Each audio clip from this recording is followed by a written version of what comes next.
প্রাপ্তকারী ইসলামী সঙ্গীত শিল্পী, বিশিষ্ট ইসলামী চিন্তাবিদ, প্রখ্যাত মুফাসসির কোরআন হাফেজ কারী আফতাব আহমেদ। হাফেজ কারী আফতাব আহমেদ, ধর্মীয় আলোচক, বাংলাদেশ টেলিভিশন, ঢাকা। হুজুরকে তার মূল্যবান বক্তব্য দেওয়ার জন্য অনুরোধ করছি।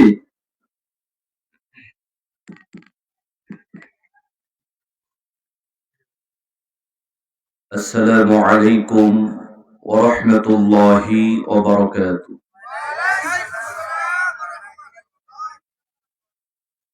الحمد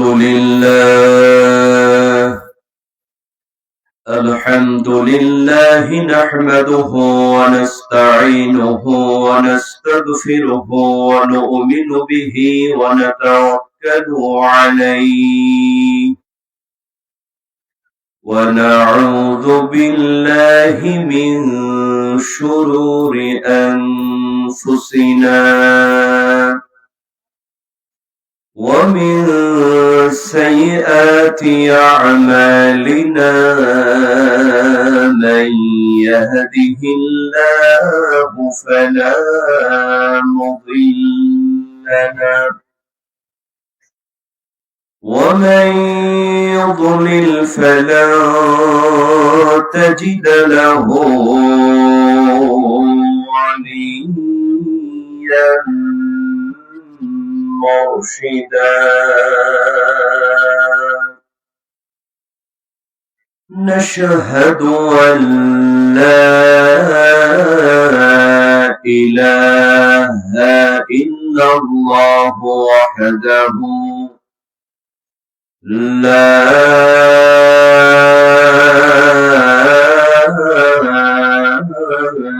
شريك له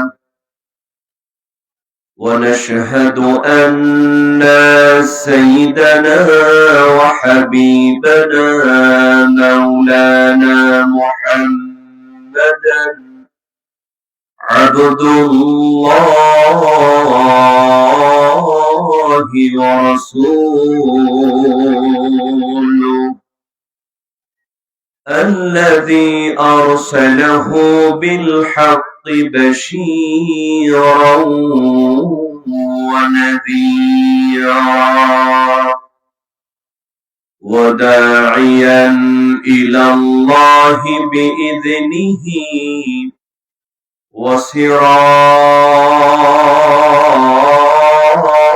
وسراجا منيرا فقد قال الله تعالى في كلامه المجيد وفرقانه الحميد সকলে জবান খুলে পড়েন আউযু বিল্লাহি মিনাশ শাইতানির রাজীম বিসমিল্লাহির রাহমানির রাহিম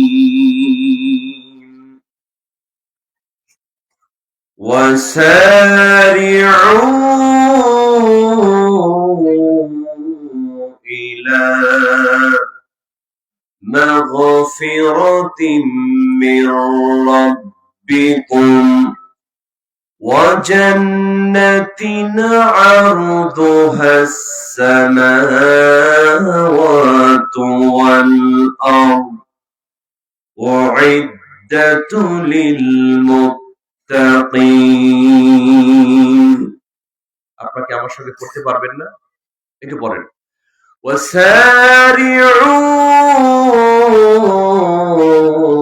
إلى ربكم وسارعوا إلى مغفرة من ربكم وجنة عرضها السماوات والأرض أعدت للمتقين الذين ينفقون في السراء والضراء والكاظمين الغيظ والعافين عن الناس والله يحب المحسنين. وقال تعالى في شان حبيبه صلى الله عليه وسلم إن الله وملائكته يصلون على النبي يا أيها الذين آمنوا صلوا عليه وسلموا تسليما. নবীর প্রতি সবার ভালোবাসা আছে না নাই? কম না বেশি? দুরূদ আছে যেখানে আমরা আছি? তাহলে একটু জোর ও কণ্ঠে নবীর প্রেমে মাতোয়ারা হয়ে আকাশ বাতাস মুখরিত করে দুরূদ ইব্রাহিম পাঠ করছি। আল্লাহুম্মা সাল্লি আলা মুহাম্মাদিন ওয়া আলা আলি মুহাম্মাদ কামা সাল্লাইতা আলা ইব্রাহিম وعلى آل إبراهيم إنك حميد مجيد. اللهم بارك على محمد وعلى آل محمد كما باركت على إبراهيم وعلى آل إبراهيم إنك حميد مجيد. ওরে খ্রিস্টান হইলে কফিনে, মুসলিম হইলে কাফনে, হিন্দু হইলে চিতাই পড়ে ছাই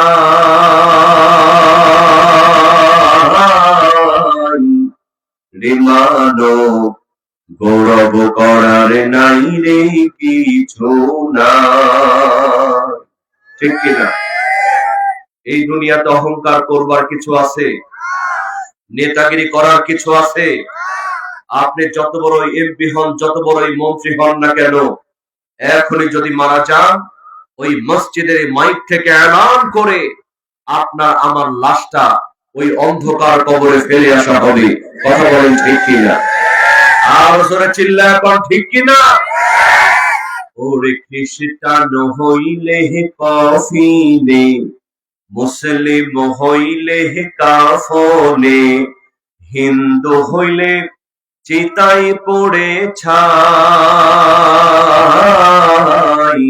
রে মানব, গৌরব করার নাই রে কিছু নাই রে মানব। দুই দিনের এই দুনিয়াতে গৌরব করার নাই রে কিছু নাই।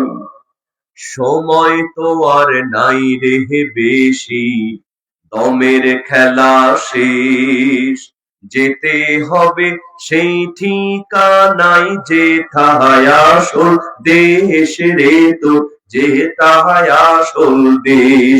কথা বলেন ঠিক কিনা?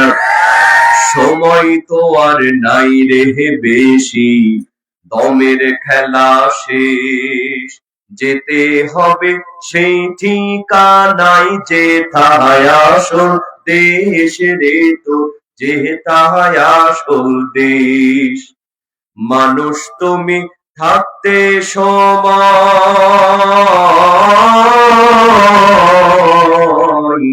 মানুষ তুমি থাকতে সময় হিসাব করো তাই। রে মানব গৌরব করার নাই রে কিছু নাই। রে মানব গৌরব করার নাই রে কিছু নাই। রে মানব দুই দিনের এই দুনিয়াতে গৌরব করার নাই রে কিছু না।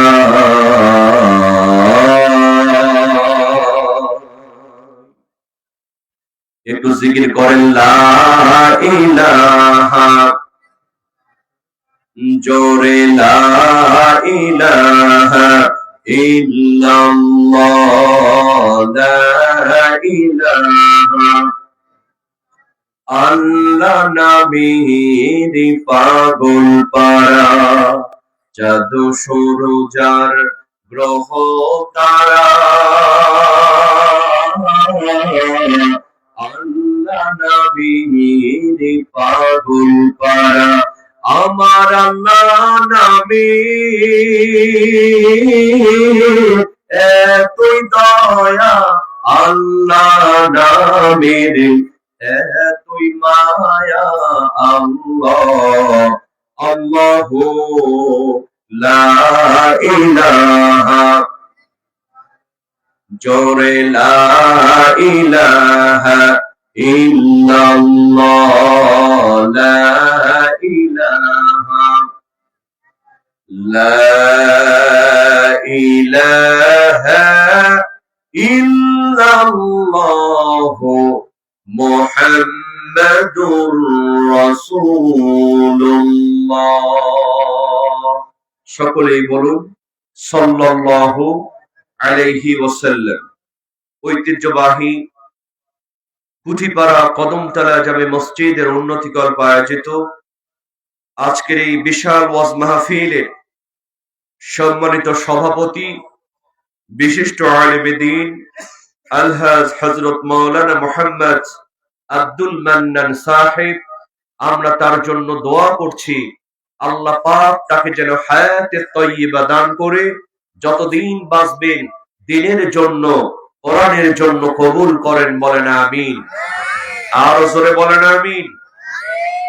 আজকের মাহফিলের প্রধান অতিথি, আপনাদের সকলের হৃদয় স্পন্দন, সাবেক প্রধানমন্ত্রী ও বিএনপি চেয়ারপারসনের সামরিক সচিব ও উপদেষ্টা মেজর জেনারেল অবসরপ্রাপ্ত মোহাম্মদ শরীফ উদ্দিন সাহেব।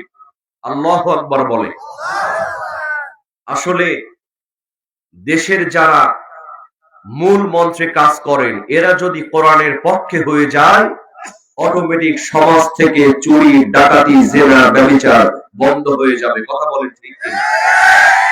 তো আমরা মোহাম্মদ শরীফ উদ্দিন সাহেবের জন্য দোয়া করছি আল্লাহ পাক তার মাধ্যমে যেন এই সমাজ থেকে অন্যায় অপকর্ম দূর করে তাকে যেন একজন কর্মদক্ষতা, একজন ইসলামী আন্দোলনের কর্মী হিসেবে, আল্লাহ তাআলার একজন খাঁটি বান্দা হিসেবে আগামী দিনে কাজ করার তৌফিক দান করেন।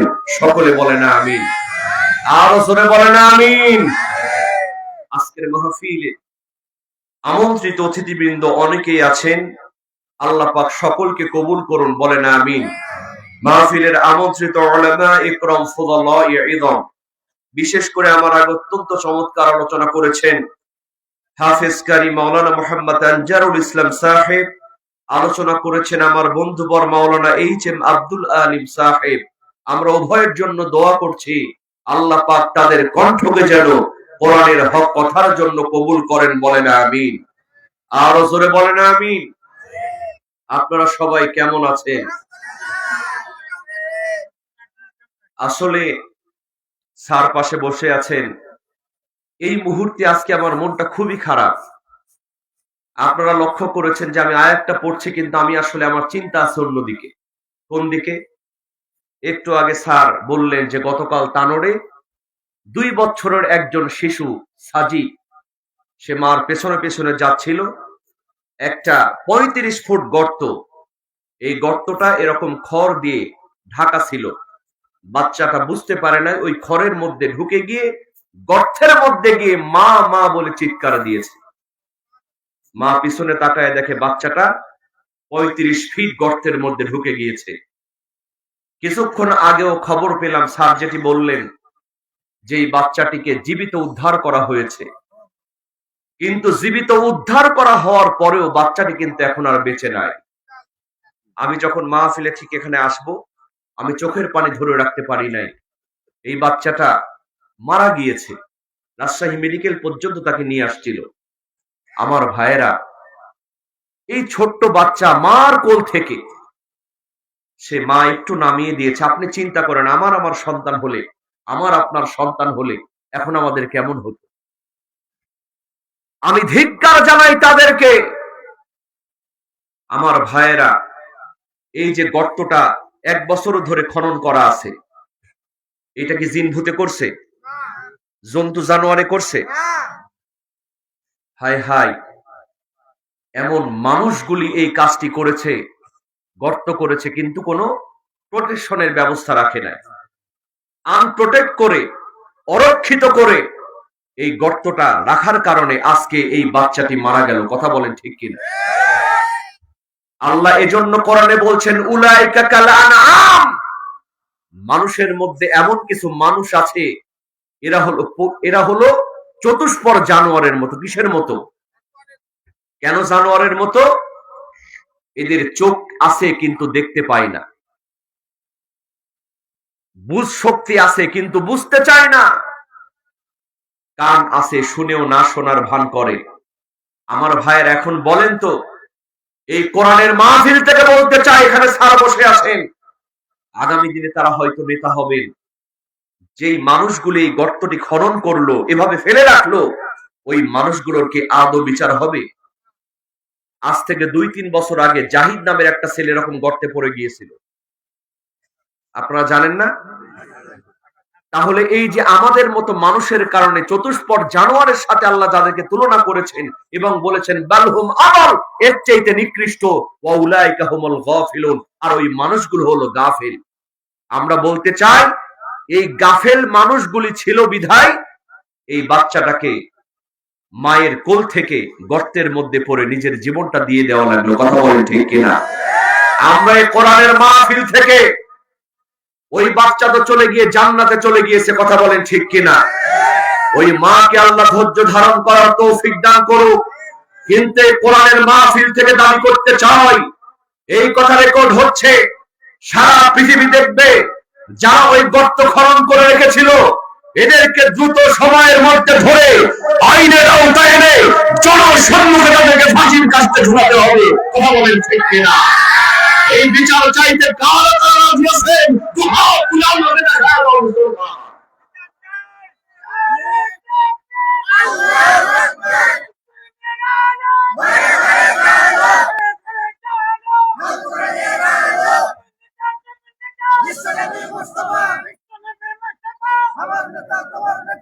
লিল্লাহি তাকবীর।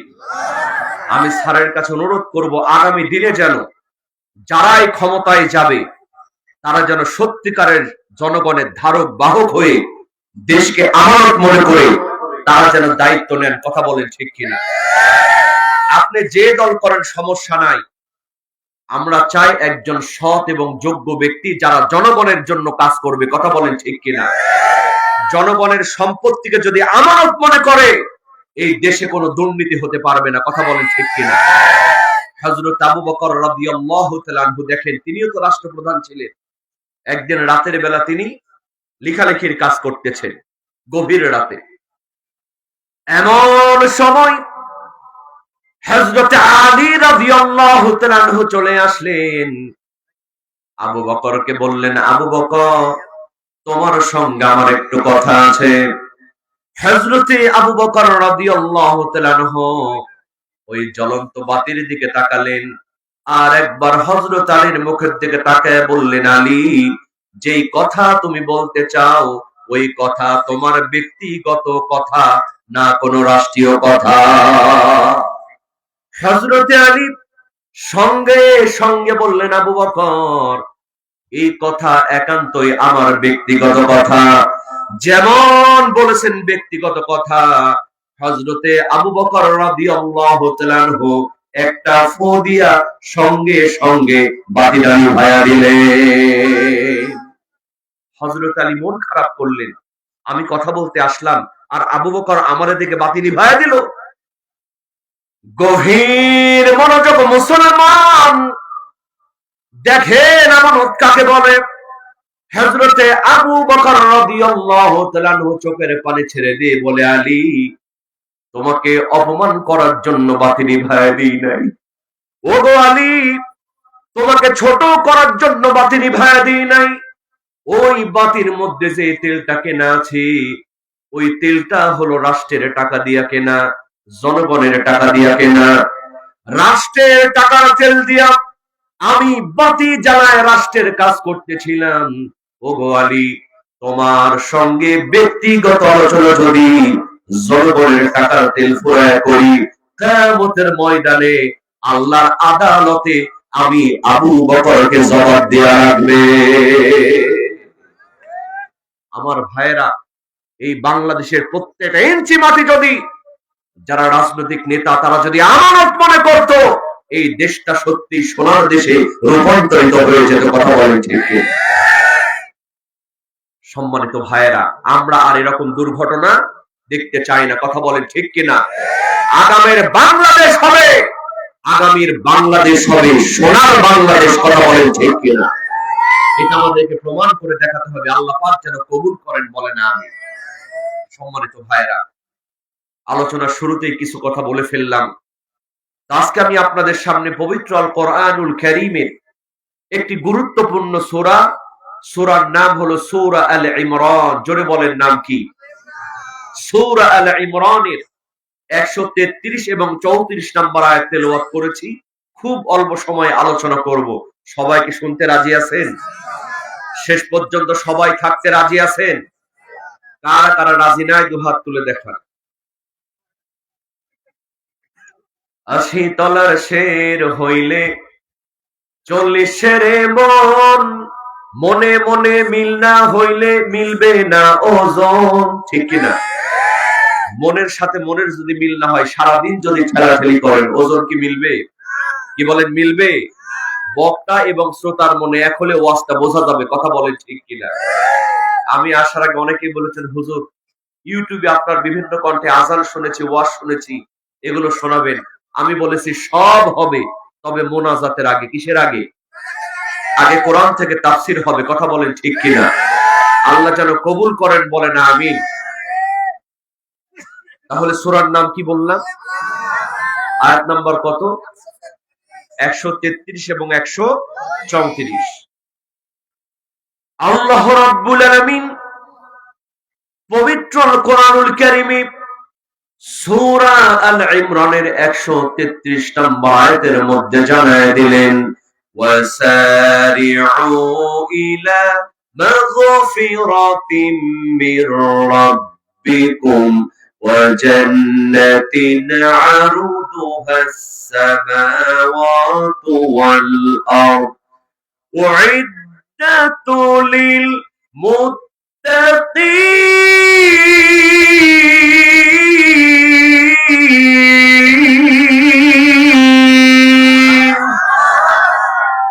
আল্লাহ রাব্বুল আলামিন বলেন, ওয়াসারিউ ইলা মাগফিরাতিম মির রাব্বিকুম, বান্দারে তোমরা প্রতিযোগিতা করো, তোমরা দৌড় দাও রবের ক্ষমার দিকে আর জান্নাতের দিকে। প্রথমে রবের ক্ষমার দিকে আল্লাহ পাক দৌড় দিতে বললেন। কারণটা হলো, রবের ক্ষমা যদি আমরা না পাই, বলেন তো আল্লাহর জান্নাত কি মিলবে? কি বলেন, মিলবে? আল্লাহ রাব্বুল আলামিন নিজে বলছেন, বান্দা তুমি প্রতিযোগিতা করো, তুমি দৌড় দাও রবের ক্ষমার দিকে। কারণ আমরা যে আল্লাহর কাছে ক্ষমা পাবো, এই সময় আল্লাহ আমাদেরকে দিবেন, এই গ্যারান্টি আমাদের না। কি বলেন, আছে? আমরা যে ক্ষমা চাইবো আল্লাহর কাছে, অনেক যুবক আছে নামাজ পড়ে না, কয় হুজুর আরেকটু বড় হই, আরেকটু বয়স হোক, বিয়ে শাদী করি, এরপরে নামাজ পড়ে হজ করে একবারে আল্লাহ হয়ে যাবো। কথা বলেন ঠিক কি? গভীর মনোযোগ মুসলমান, আল্লাহ বললেন বান্দা তুমি দৌড় দাও, কারণ তোমার আসার সিরিয়াল আছে, যাওয়ার কিন্তু কোনো সিরিয়াল নাই। পিতার আগে পুত্র কখনো আসবে না, দাদার আগে নাতি কখনো আসবে না, কিন্তু যাওয়ার কোনো সিরিয়াল নাই। পিতার আগে পুত্র চলে যেতে পারে, দাদার আগে নাতি চলে যেতে পারে। কথা বলেন ঠিক কিনা? আমার বন্ধুগণ, এই যে ডিসেম্বর মাস, এই ডিসেম্বর মাস শেষ হবে, 2025 সাল আমাদের জীবন থেকে চলে যাবে। কথা বলেন ঠিক কিনা? দেখবেন একেবারে ডিসেম্বর মাসের শেষে যুবকেরা পিকনিক করবে, করবে না? 31st নাইট, হ্যাঁ, এখন থেকে প্ল্যান করে ফেলেছে, আমরা কক্সবাজারে যাব, আমরা অমুক জায়গায় যাব, ওখানে গিয়ে আমরা নাচ গান করব, পিকনিক করব, এরকম নিয়ে অনেকেই আমাদের মাঝে করে ফেলেছে। কথা বলেন ঠিক কিনা?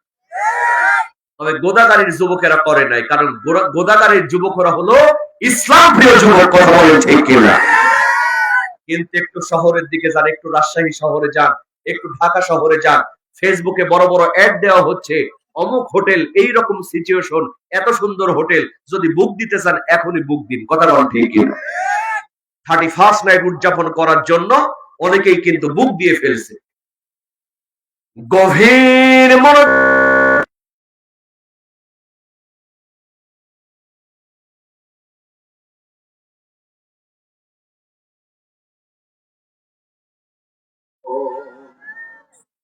আমাদের জন্য দুঃখের কারণ, কারণ 2025 সাল আমাদের মধ্যে চলে গেল। লক্ষ লক্ষ কোটি কোটি টাকা খরচ যদি করেন এই 2025 সাল, আর জীবনে কোনোদিন আপনি ফিরিয়ে আনতে পারবেন না। আমার ভাইরা, আল্লাহ বলছেন বান্দা তোমরা দুনিয়ার জন্য দৌড়াচ্ছ না, তোমরা দৌড়াও রবের ক্ষমার দিকে, কারণ কখন যেন তুমি চলে যাবা এটা কেউ বলতে পারবে। আল্লাহ রাব্বুল আলামিন বলেন, ইযা জাআ আজালুহুম লা ইস্তাখিরুনা সাআতান ওয়া লা ইস্তাকবিলুন। ইত্তারা দিয়ে বলেন আল্লাহু আকবার। আল্লাহ রাব্বুল আলামিন বলেন বান্দারে, এক সেকেন্ড আগেও নয়, এক সেকেন্ড পরেও নয়, তোমার যখন মৃত্যুর সময় হয়ে যাবে তখনই তোমাকে মরে যাওয়া লাগবে। কথা বলেন ঠিক কিনা? একজন বক্তা ওয়াজ করতে করতে মারা গিয়েছে। দেখবেন আপনারা ফেসবুক, ইউটিউবে, সাবস্ক্রাইব জানি না, ওয়াজ করতে করতে সে ওয়াজ শুরু করেছে, ইয়া আইয়ুহাল্লাযীনা আমানু তাকুল্লাহা হাক্কা তুকাতিহি ওয়া লা তামুতুন্না ইল্লা ওয়া আনতুম মুসলিমুন। সে তেলাওয়াত করেছিল, আলোচনা শুরু করেছে, কিন্তু মৃত্যুর কোলে আলোচনা করতে করতে চলে পড়েছে। কথা বলেন ঠিক কিনা? আচ্ছা বলেন তো, আমি যে ওয়াজ করছি, আমি যে ওয়াজটা শেষ করতে পারবো, এই গ্যারান্টি আল্লাহ আমাকে দিয়েছে? কি বলেন দিয়েছে? আমার ভাইয়েরা একটু খেয়াল করেন, আল্লাহ বলছেন তোমরা তোমরাও প্রতিযোগিতা করো রবের ক্ষমার দিকে, কারণ একবার যদি মৃত্যুর ঘন্টা বেজে যায় আর ক্ষমা পাওয়ার কোনো সুযোগ গভীর মনোযোগ মুসলমান, দেখেন রবের ক্ষমা কেমন করে পাইতে হয়, সাহাবারা কেমন করে আল্লাহকে ভয় করতেন। আমার ভাইয়েরা, আল্লাহর নবীর জামানায় একজন মেয়ে জেনা করেছে, কি করেছে বলেন? আমার বন্ধুগণ বলেন তো, বর্তমানে জেনা করা সহজ না কঠিন? জেনা করা সহজ, কিন্তু বিয়ে করা কঠিন। যুবকের বিয়ের বয়স হয়েছে, যদি বলা হয় তুমি বিয়ে করছো না, কারণ হুজুর এখনো বয়স হয় নাই, কিন্তু খোঁজ নিয়ে দেখা যায় একসঙ্গে 3-4টা প্রেম করে। কথা বলে ঠিক কিনা? এই বাংলাদেশের আইনে বিয়ের বয়স নির্ধারণ করা হলেও প্রেম প্রীতির কোনো বয়স নির্ধারণ করা নাই। কথা বলেন ঠিক কিনা? এজন্য মাঝে মধ্যে দেখা যায় ক্লাস 5 এর ছেলে 6 এর মেয়ের নিয়ে ভেঙে গেছে। বিশ্বাস কর যুবক,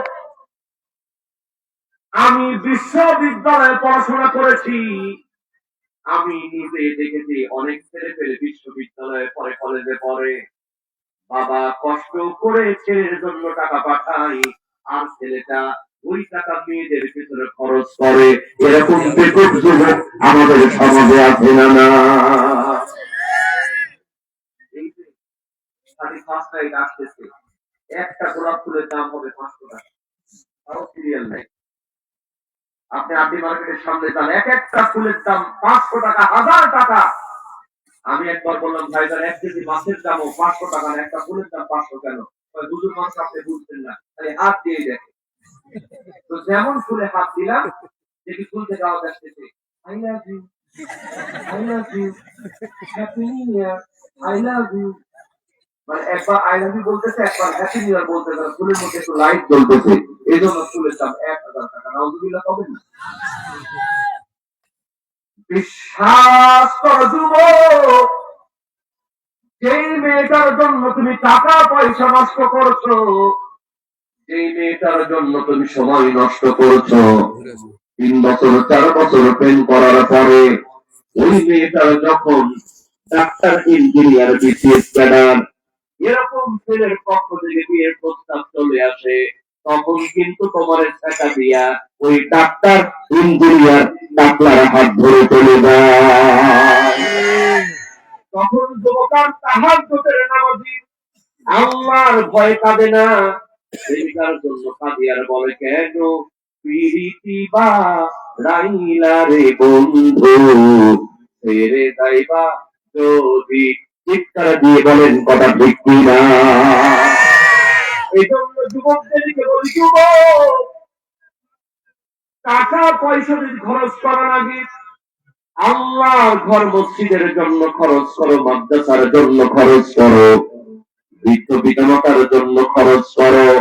সময় যদি দাও লাগে, তাহাজ্জুদের নামাজের মধ্যে সময় দিয়ে দাও। বিশ্বাস করো যুবক, প্রেম করার কোনো প্রয়োজন নাই। আল্লাহ পাক অতি সুন্দর তোমার জন্য তোমার দায়িত্ব বানায় পাঠিয়ে দেবে। কথা বলেন ঠিক কিনা? বলেন ঠিক কিনা? আমার ভাই একটু খেয়াল করবে যে এই যে টাকা পয়সা আপনি খরচ করছেন, প্ল্যান করছেন, এটা কি থাকবে না মুহূর্তের মধ্যে আল্লাহ শেষ করে দিতে পারে। হ্যাঁ, আপনার যদি প্রয়োজন হয় আপনি বিয়ে করেন, আপনার যদি আপনি যুবক হন, আপনার যদি মন চায় আপনি বিয়ে করুন। বিয়ে বহির্ভূত জেনা করা যাবে যাবে। আজকে বাংলাদেশে ভূমিকম্প শুরু হয়েছে, গতকালকেও সিলেটে 2 বার ভূমিকম্প হয়েছে। কথা বলেন ঠিক কিনা? বিজ্ঞানীরা বলছে এই বাংলাদেশে এমন একটা ভূমিকম্প হবে, ঢাকা শহর এবং চিটাগাংয়ের, সিলেটে লক্ষ লক্ষ মানুষ মারা যাবে। ওরা বলছে আমরা এই ভূমিকম্পের কাছে আমরা ফেল, এমন কোন মেশিন আবিষ্কার হয় নাই ওই ভূমিকম্পে থামাই দিবে। কথা বলেন ঠিক কিনা? তাহলে কেমনে ভূমিকম্প থামবে মুসলমান? আজকের ওয়াজ থেকে আপনি শুনে নেন, আল্লাহর নবী যে বলেছেন, যখন সমাজের মধ্যে জেনা, ব্যভিচার, অন্যায় অপকর্ম বেড়ে যাবে, তখনই কিন্তু আল্লাহ পাক জমিনে ভূমিকম্প দেবে। আমার ভাইরা, আপনি রাজশাহী চিড়িয়াখানার মধ্যে যান, সোমবারের মধ্যে প্রেম প্রীতি আছে না নাই? দেখবেন কিবা সুপার মধ্যে ছেলে নিয়ে সঙ্গে বসে বাদাম খায়। আচ্ছা বলেন তো, ওরা কি ভালো মানুষ না শয়তান? প্রত্যেকটা পার্কের মধ্যে যান, প্রত্যেকটা পার্কের মধ্যে অবৈধ রিলেশন, ছেলে মেয়ে অবৈধ সম্পর্ক করতেছে। হোটেলগুলোর মধ্যে যান, দেহ ব্যবসা করতে কি হচ্ছে না? ঢাকা শহরের ম্যাক্সিমাম হোটেলে দেহ ব্যবসা চলে। আমার ভাইরা বলেন তো, যেই দেশি আনাচে কানাচে জেনা হয়, হোটেলগুলোর মধ্যে দেহ ব্যবসা হয়, ওই জমির উপর আল্লাহ ভূমিকম্প দিলে, কথা বলেন ঠিক কিনা?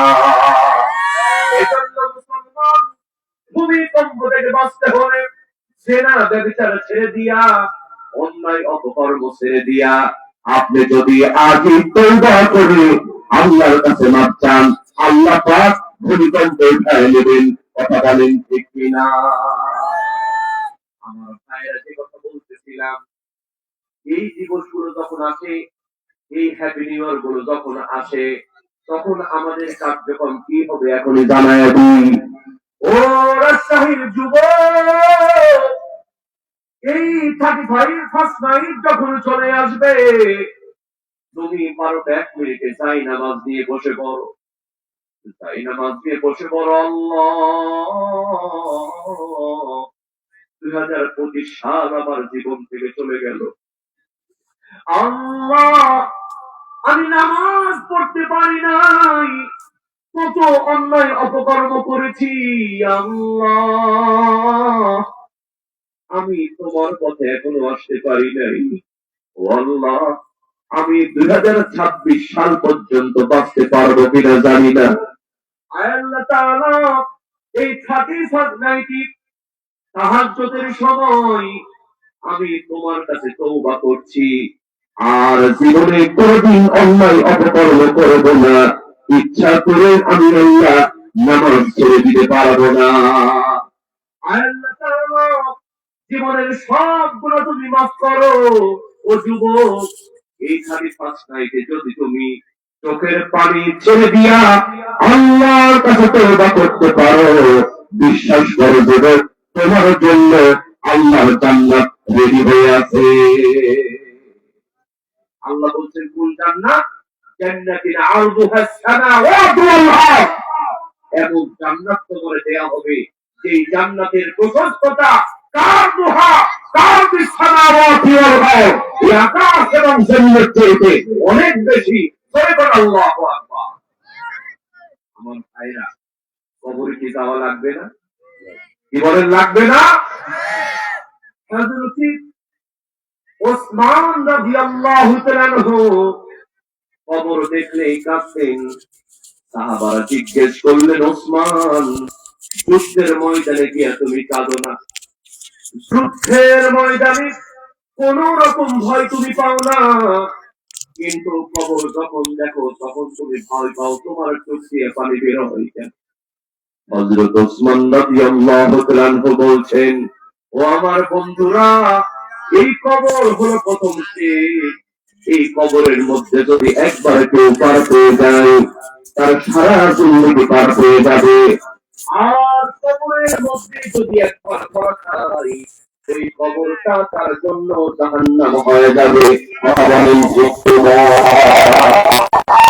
এই সুন্দর চেহারা, সুন্দর পোশাক কবরের মধ্যে কি থাকবে?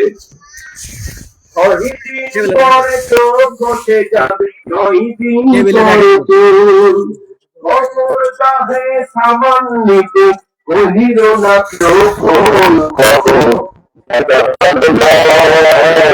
আমি খবর দিব সাথে নিতে হয়, তোদের দিন শেষে পোকার খাদ্য হবে। 7 দিন পরে কষ্ট থাকবে না, কঙ্কাল পড়ে রবে। 90 দিনে হাড় গুলি সব, 90 দিনে হাড় গুলি সব আলাদা হয়ে রয় কবর। জায়গা ভালো নয় কবর, জায়গা ভালো নয় কবর, জায়গা ভালো নয়। আমল দিয়ে কবর গৃহ সাজিয়ে নিতে হয়, ঠিক কিনা? আমি বলছিলাম সাহাবারা কেমন করে তওবা করেছেন, আল্লাহকে ভয় করতেন। ওই মহিলা জেনা করছে, মনে আছে আপনাদের? মহিলা জেনা করেছে, দুনিয়ার কোন মানুষ তারে দেখে নাই, কেউ জানে না। আমার বন্ধুগণ বলেন তো, একজন মানুষ যখন জেনা করে, দুনিয়ার কেউ না জানলেও একজন জানেন, জোরে বলেন তিনি কে? এই মহিলা জেনা করার পর চিন্তা করলো, আল্লাহ, আমি জেনা করেছি, এই জেনার শাস্তি কোরআনের মধ্যে আছে না নাই? একজন বিবাহিত পুরুষ মহিলা যদি জেনা করে, তাদেরকে গলা পর্যন্ত করে দিয়া পাথর নিক্ষেপ করে তাদেরকে হত্যা করা লাগবে। আর অবিবাহিত পুরুষ মহিলা যদি জেনা করে তাদেরকে 100 দৌড়া মারা লাগবে। আমার বন্ধুগণ বলেন তো আইন টাকা। এই মেয়েটি বিবাহিতা ছিলেন।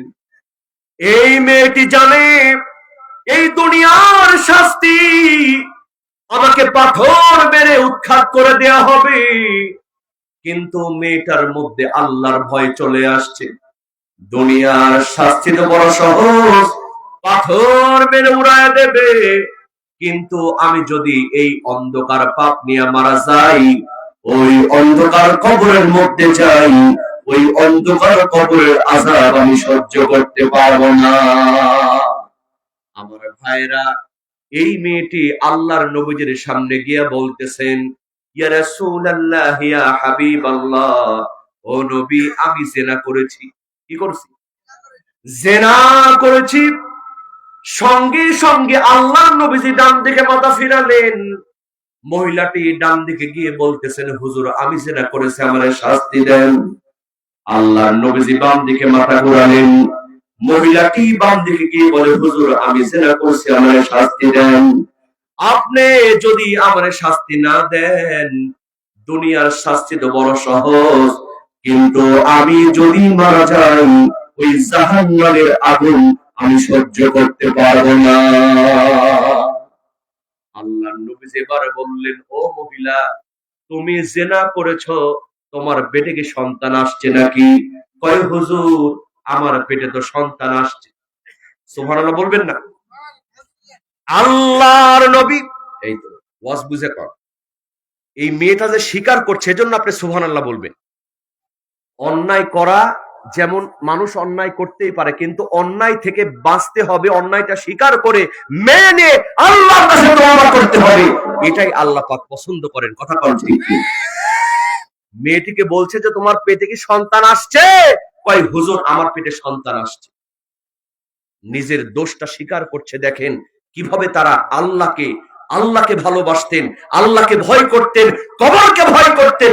একটু বিবেককে চিন্তা করেন, তারা কেমন আর আমরা কেমন। গভীর মনোযোগ মুসলমান। আল্লাহর নবীজি বলছেন, মেয়ে, তোমার পেটে কি সন্তান আসছে? কয়, হুজুর, আমার পেটে সন্তান আসছে। আল্লাহর নবীজি বললেন, মহিলা, তুমি অন্যায় করেছো, এজন্য তো তোমার সন্তান আমি মারতে পারি না। তুমি চলে যাও, তোমার সন্তান যেদিন ডেলিভারি হবে সেদিন তুমি আসো, তোমার শাস্তি দেওয়া হবে। মহিলাটি যায়, অঝর নয়নে কেঁদে কেঁদে আল্লাহকে ডাক দিয়ে বলে, আল্লাহ, এই কয়েকদিনের ভিতরে যদি আমি মারা যাই, ওই জাহান্নামের আগুন আমি সহ্য করতে পারবো না। আমার ভাইরা, এর কিছুদিন পরে মহিলার সন্তান ডেলিভারি হয়ে গেল। সন্তান কোলে করে নিয়ে এই মা আল্লাহর নবীজির সামনে এসে বলছেন, ইয়া রাসূলুল্লাহ, ইয়া হাবিবাল্লাহ, নবী গো, আপনি বলেছিলেন আমার সন্তান ভূমিষ্ঠ হলে আপনি আমারে শাস্তি দিবেন। হুজুর, এই দেখুন আমার সন্তান ভূমিষ্ঠ হয়েছে। আল্লাহর নবীজি বললেন, মহিলা, তোমার সন্তান কি বুকের দুধ ছেড়েছে? কয়, হুজুর, না, আমার সন্তান তো বুকের দুধ ছাড়ে নাই। আল্লাহর নবীজি বললেন, মহিলা, তুমি অন্যায় করেছো, তোমার সন্তানের হক আমি নষ্ট করতে পারি না। তুমি চলে যাও, চলে যাও। তোমার সন্তান যেদিন বুকের দুধ ছেড়ে অন্য কিছু খাবে, সেদিন তুমি আসো, তোমার শাস্তি দেওয়া হবে। জোরে কোন সুবহানাল্লাহ। আমার ভাইরা, সঙ্গে সঙ্গে মেয়েটি অঝর নয়নে কাঁদতে কাঁদতে যায় আর বলে, আল্লাহ, এই কয়েকদিনের ভিতরে যদি আমি মারা যাই, দুনিয়ার শাস্তি দেওয়ার সহজ, ওই জাহান্নামের কঠিন আযাব সহ্য করতে পারবো না। আমার ভাইরা, এর কিছুদিন পরে সন্তান বুকের দুধ ছেড়ে কেবল একটু রুটি খাওয়া ধরেছে, বিভিন্ন জিনিস খেতে পারে। মা এই সন্তানকে কোলের মধ্যে করে নিয়ে আল্লাহ নবীজির সামনে চলে আসছেন। নবী, আপনি বলেছেন আমার সন্তান বুকের দুধ ছেড়ে অন্য কিছু খাওয়া ধরলে আপনি শাস্তি দিবেন। হুজুর, এই দেখুন আমার সন্তান অন্য খাবার খেতে পারে, আমি হাতের মধ্যে করে খাবারও নিয়ে আসছি। আল্লাহু আকবার বলেন। কারণ আল্লাহ নবীজি বিশ্বাস করবেন কি করবেন না এটা বোঝানোর জন্য ডাইরেক্ট হাতে করে খাবার নিয়ে আসছে। দেখেন আল্লাহর ভয় কাকে বলে। মেয়েটি বলছে, নবী গো, ও নবী, জলদি করে আমার শাস্তির ব্যবস্থা করেন। এই কয়েক সেকেন্ডের মধ্যে যদি আমি মারা যাই, ওই জাহান্নামের কঠিন আযাব আমি সহ্য করতে পারবো না। আমার ভাইয়েরা, কিতাবের মধ্যে আসছে আল্লাহর নবীজি সাহাবাদেরকে ডাক দিলেন, ও আমার সাহাবারা, তোমরা সবাই দিকে চলে আসো। সাহাবারা আসলেন। আল্লাহর নবীজি বললেন, তোমাদের মধ্যে কে আছো এই বাচ্চাটার একটু দায়িত্ব নিতে পারবা? একজন সাহাবী হাত তুলে দায়িত্ব নিয়ে ফেললেন।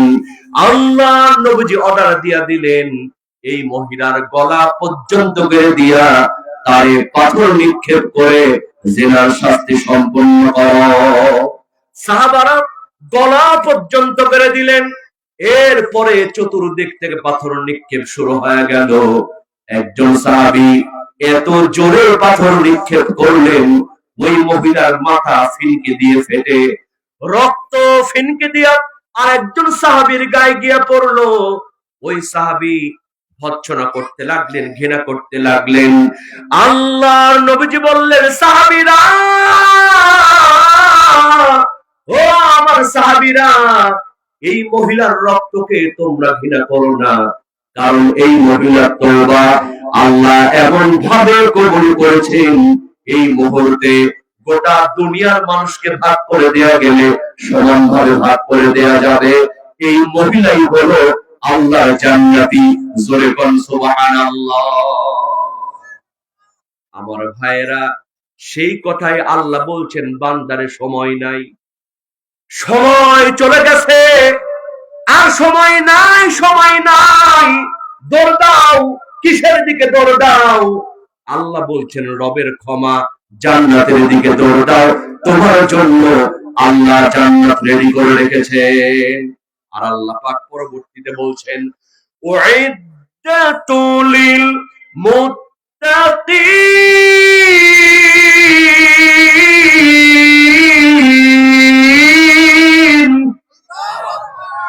আর এই জান্নাত আমি রেডি করে রেখেছি আমার মুত্তাকি বান্দা বান্দীদের জন্য। জোরে বল সুবহানাল্লাহ। এখন মুত্তাকি বান্দা বান্দী কারা জানার দরকার আছে না নাই? এক কথায়, যাদের মধ্যে আল্লাহর ভয় আছে এরাই হলো মুত্তাকি। যাদের মধ্যে কি আছে? আরো জোরে বলেন, কি আছে? অনেক মুরব্বী আছে ফজরের নামাজ পড়ে যায়, সকালে গিয়া অন্যের জমির আল ঠেলাঠেলি করে, আছে না নাই? ওর নামাজ পড়তে পড়তে কপালে দাগ পড়েছে, কিন্তু আল্লাহর ভয় অন্তরে তৈরি হয় নাই। কথা কোন ঠিক কিনা? অনেক হাজী সাহেব আছে 10 বার হজ করছে, কিন্তু খোঁজ নিয়ে দেখা যায় নিজের বোনকে সম্পত্তি থেকে ঠকায় ফেলছে, ফুপুরে ঠকাইছে। কথা কোন ঠিক কিনা? বিশ্বাস করেন মুসলমান, মুত্তাকি হলো তারা যাদের মধ্যে আল্লাহর ভয় আছে। আল্লাহর ভয়ে আল্লাহর পথে চলে, অন্যায় অপকর্ম থেকে দূরে থাকে, এরাই হলো মুত্তাকি। জোরে কোন সুবহানাল্লাহ। একটা এক্সাম্পল দিয়েতেই বাজান, মুত্তাকি হলে অন্যায় কাজ কেউ কোনোদিন করতে পারে না। কিতাবের মধ্যে এসেছে, একজন সুন্দরী যুবতী মেয়ে গভীর রজনীতে সন্ধ্যা বেলায় মরুভূমির প্রান্তর দিয়ে যাচ্ছে। আমার যুবক ভাইরা আমার দিকে তাকান, এই সুন্দরী মেয়ে অন্ধকারের মধ্যে যাচ্ছে। আমার বন্ধুগণ বলেন তো, মেয়েটার মধ্যে ভয় একটা আছে না নাই? রাস্তার মধ্যে, পথের মধ্যে আমাকে তো ধর্ষণ ফ্রিজিং করতে পারে, আমার ইজ্জতের উপরে হামলা হতে পারে। এই মেয়েটা মনে মনে ভয় পাচ্ছে এবং মনে মনে চিন্তা করছি, যদি কোথাও কোনো বাড়ি দেখতে পাই, ওই বাড়িতে রাতটা কাটায় দিব, সকালবেলা আবার গন্তব্যে রওনা করব। এই চিন্তা করে মেয়েটি খুঁজতে খুঁজতে একটা বাড়ি দেখতে পেল। ওই বাড়িতে গিয়া দরজায় যখন নক করলো, সঙ্গে সঙ্গে ভেতর থেকে একটা সুদর্শন যুবক দরজা খুলে দিল। জোরে কোন মারহাবা। মেয়েটি বলতেছে, ভাই আমার, তোমার সঙ্গে রক্তের কোনো কানেকশন নাই, তুমিও মুসলমান আমিও মুসলমান, তোমার সঙ্গে আমার একটা কোরআনের কানেকশন আছে, কথা কোন ঠিক কিনা? ও ভাই আমার গন্তব্যে পৌঁছাতে গেলে রাত হয়ে যাবে। এই গভীর রজনীতে আজকের রাতটা তোমার বাড়িতে থাকতে চাই, আবার সকালবেলা আমার গন্তব্যে রওনা করব। আমার যুবক ভাইয়েরা দেখেন মুত্তাকি কারে বলে। সঙ্গে সঙ্গে যুবকটি বলতেছে, বোন আমার, যদিও তোমার সঙ্গে কোরআনের একটা সম্পর্ক, কিন্তু আমার বাড়িতে আজকে তোমারে থাকতে দেয়া যাবে না। এই বাড়িতে আমি একা যুবক ছাড়া আর দ্বিতীয় কেউ নাই। সুবহানাল্লাহ। আমাদের দেশের যুবক হলে কি বলতে কয়, তাড়াতাড়ি ঢুকো, পরে দেখা যাবে। কারণ বর্তমান যুবক যুবতীরা খালি ফাঁকা জায়গা খোঁজে। বাড়ি যদি একটু ফাঁকা থাকে, বয়ফ্রেন্ড গার্লফ্রেন্ডকে ফোন করে ডাকে, জানো আজকে বাড়িটা ফাঁকা আছে, চলে আসো। নাউজুবিল্লাহ কবেন না? আচ্ছা বলেন তো বাজান, যার মধ্যে আল্লাহর ভয় থাকবে সে কোনোদিন ফাঁকা জায়গা খুঁজবে? কি বলেন, ফাঁকা জায়গা খুঁজবে? এই যুবক বলতেছে, বোন আমার বাড়িতে তোমার থাকতে দেয়া যাবে না, কারণ এই বাড়িতে আমি একা যুবক ছাড়া আর কেউ নাই। সুবহানাল্লাহ। সঙ্গে সঙ্গে মেয়েটি চোখের পানি ছেড়ে দিয়ে বলে, ভাই আমার, তুমি যদি আমারে থাকতে না দাও, আমার গন্তব্যে পৌঁছাতেই গভীর রাত হয়ে যাবে, আমার ইজ্জতের উপরে হামলা হতে পারে, আমি বিপদে পড়তে পারি। ও ভাই আমার, বড় বিপদে পড়েছি, রাতটা থেকে সকালবেলা আমি গন্তব্যে রওনা করব। যুবক এবার বলতেছে, বোন আমার, তাহলে আসো। ঘরের মধ্যে নিয়ে দেখি একটা মাত্র ঘর, একটা মাত্র চৌকি। যুবকটি বলতেছে, বোন আমার, তুমি মেহমান, তুমি আমার চৌকির মধ্যে ঘুমাও, আমি মেঝের মধ্যে ঘুমায় গেলাম। আমার ভাইয়েরা বলেন তো, যদিও কোরআনের সম্পর্ক, যুবকটি মেঝের মধ্যে ঘুমাইছে, যুবতীটি ওই সুন্দরী যুবতী মেয়েটি চৌকির মধ্যে ঘুমাইছে। বলেন তো, মেয়েটার মধ্যে একটা ভয় আছে না নাই?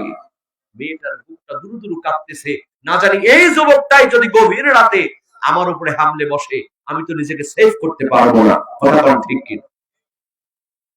বিশ্বাস করো যুবক, দেখো আল্লাহর ভয় কাকে বলে, মুত্তাকি কারে বলে। এই মেয়েটি চুপি চুপি যুবককে ফলো করতেছে, কিন্তু গভীর রজনীতে দেখা গেল এই যুবকটা আস্তে করে ঘুম থেকে জাগ্রত হয়ে একটা বাতি জ্বালায় দিল। বাতির মধ্যে আগুন দাউ দাউ করে জ্বলছে। এই যুবকটা তার একটা আঙ্গুল বাতির মধ্যে ধরলো। আগুন যখন আঙ্গুল পুড়ে যেতে চায়, ব্যথা যন্ত্রণা শুরু হয়ে যায়, যুবকটা আহ আহ বলে চিৎকার করে হাতটা টেনে নেয়। আবার আরেকটা আঙ্গুল রাখে, আগুন যখন পুড়ায় দেয়, যুবক চিৎকার করে উঠে আহ আহ বলে আবার আঙ্গুল টেনে নেয়। এই যুবতী মেয়ে দেখে ব্যাপার কি, চেহারা সুন্দর, কিন্তু মাথার মধ্যে বুঝি পাগলামি আছে। কারণ বাতি জ্বালায়া নিজের আঙ্গুল যে যুবকটা পুরাই, এই যুবকটা কোনোদিন স্বাভাবিক যুবক হতে পারে না। কথা কোন ঠিক কিনা? নিশ্চয়ই যুবকটার মধ্যে পাগলামি আছে। আচ্ছা বলেন তো বাজান, একটা মিনিট কি আপনি বাতির মধ্যে, আগুনের মধ্যে আঙ্গুল রাখতে পারবেন? 30 সেকেন্ড, 15 সেকেন্ড, 10 সেকেন্ড, 5 সেকেন্ড? একটু বাড়ি থেকে প্র্যাকটিস করে দেখেন আগুনটা নিয়ে কতক্ষণ রাখতে পারে। গভীর মনোযোগ মুসলমান, এই যুবকটি হাতের আঙ্গুলগুলো পোড়ায় দেয়, আহ আহ বলে চিৎকার করে। এভাবে যখন ফজরের সময় হয়ে গেল, যুবকটা ফজরের নামাজ আদায় করেছে। এই মেয়েটিও নামাজ আদায় করে বিদায় নেওয়ার সময় বলতেছে, ভাই আমার, তোমার বাড়িতে থাকলাম, কোনো সমস্যা হয় নাই, কিন্তু আমার মধ্যে একটা কৌতূহল জাগ্রত হয়েছে। আমি লক্ষ্য করে দেখলাম রাত যখন গভীর হলো, তুমি একটা বাতি জ্বালায়া আগুন দিয়া নিজের আঙ্গুলটা পোড়াচ্ছিলা কেন?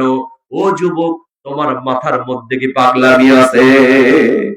সঙ্গে সঙ্গে যুবকটি চোখের পানি ছেড়ে দিয়ে বলে, বোন আমার, আমার মাথার মধ্যে কোনো পাগলামি নাই, আমি পাগল হয়ে যাই নাই, আমি আমার আঙ্গুলটা পোড়াচ্ছিলাম এজন্য। তুমি একজন সুন্দরী যুবতী মেয়ে, আমার চোখের মধ্যে ঘুমিয়েছ, গভীর রজনীতে শয়তান আমার মধ্যে কুমন্ত্রণা দিয়ে শুরু করেছ। যুবক, এমন সুযোগ আর কোনোদিন পাবি না। এই মহিলার সঙ্গে জেনা যদি করিস, দুনিয়ার কেউ জানবে না, কেউ দেখবে না, কোন পুলিশ বাহিনী জানবে না, গোয়েন্দা বাহিনী জানবে না, প্রধানমন্ত্রী জানবে না, যা করার করে নে, এমন সুযোগ আর পাবি না। সকালবেলা আল্লাহর কাছে তওবা করে নিস। ও বোন আমার, এমন কুমন্ত্রণা যখন শয়তান আমার মধ্যে দেয়া শুরু করেছে, আমি তখন মনকে বুঝালাম, মন রে, দুনিয়ার কেউ হয়তো জানবে না, কিন্তু একজন জানবেন, একজন দেখবেন, তিনি কে? আল্লাহ বলছেন, কিরামান কাতিবিন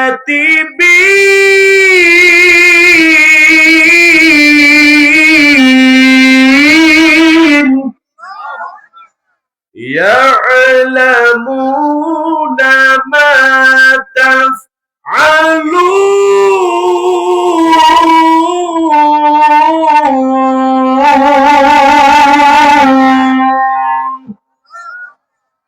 দুই কান্দে দুই ফেরেশতা আছে না নাই?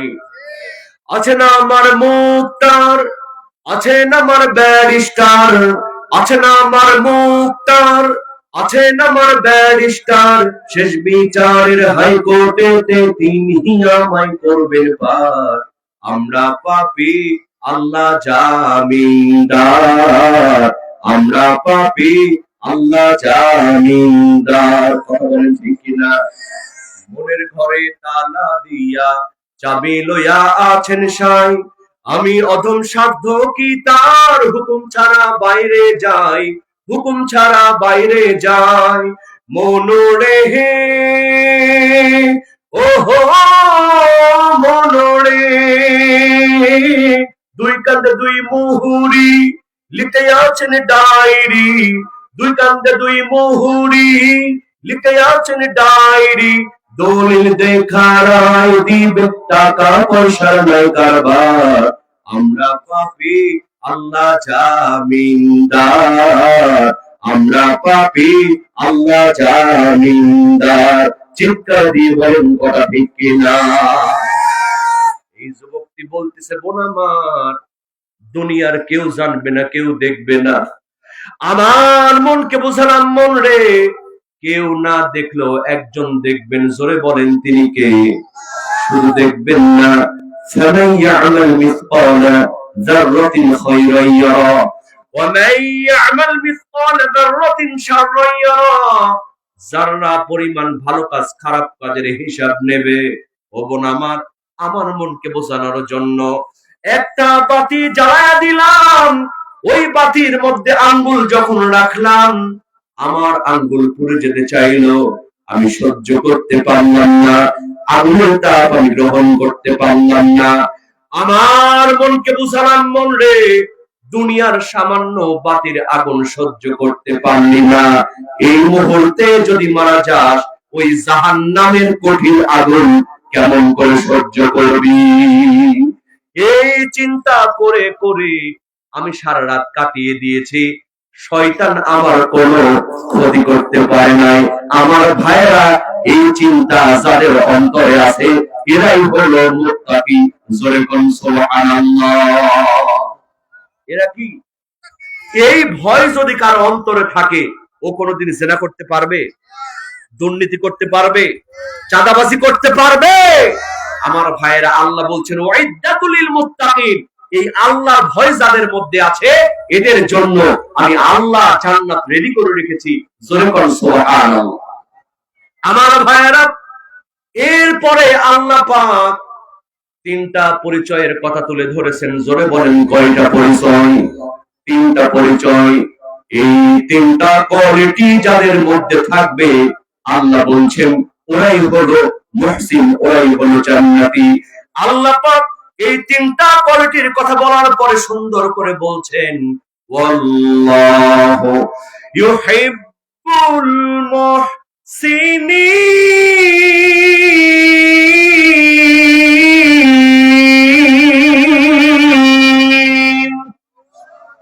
আল্লাহ রাব্বুল আলামিন শেষ রেজাল্ট দিয়ে দিচ্ছেন এই তিনটা কোয়ালিটি যাদের মধ্যে থাকবে ওরাই হলো মুহসিন, ওরাই হলো আল্লাহর জান্নাতি। আমার ভাইরা, এই তিনটা কোয়ালিটি জানার দরকার আছে না নাই? আল্লাহ রাব্বুল আলামিন প্রথম নাম্বার কোয়ালিটির কথা বলছেন আল্লাযীনা ইউনফিকুনা ফিস সাররাই ওয়াদ-দাররা। চিৎকার দিয়ে বলেন আল্লাহু আকবার।